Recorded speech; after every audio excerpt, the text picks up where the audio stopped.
বাজার নিয়ন্ত্রণে জেলা প্রশাসকদের সহায়তা চেয়েছেন বাণিজ্যমন্ত্রী আব্দুল মুক্তাদির। ডিসি সম্মেলনের দ্বিতীয় দিনে তিনি বলেন, পশুর চামড়া সংরক্ষণে বিশেষ উদ্যোগ নিয়েছে সরকার।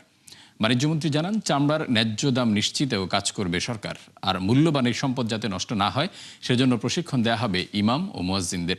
একই সম্মেলনে পরিকল্পনা প্রতিমন্ত্রী বলেন, প্রকল্প বাস্তবায়নে স্বচ্ছতা নিশ্চিতে কঠোর হতে হবে জেলা প্রশাসকদের। এ সময় দুর্নীতির ক্ষেত্রে জিরো টলারেন্সের কথাও বলেন তিনি।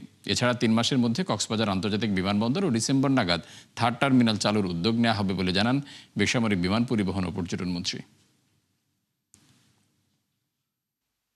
তাদের কাছে আমরা একটা জিনিস চেয়েছি যে আগামী দিনে দ্রব্যমূল্য স্থিতিশীল রাখার জন্য বেশি বেশি নজরদারি ইত্যাদির বিষয়ে তাদের কাঙ্ক্ষিত ভূমিকা, এবং আগামী দিনে প্রশাসন এবং সরকার, নির্বাচিত সরকার, আমরা দুই মিলে সমন্বিতভাবে এই পদক্ষেপগুলির কার্যকর বাস্তবায়ন নিশ্চিত করে কীভাবে দেশকে এগিয়ে নিয়ে যাব সেই সম্পর্কে আমরা তাদেরকে বলেছি। প্রত্যেক মন্ত্রণালয়ের পক্ষ থেকেই তাদের ইতিমধ্যে যে প্রস্তুতিগুলো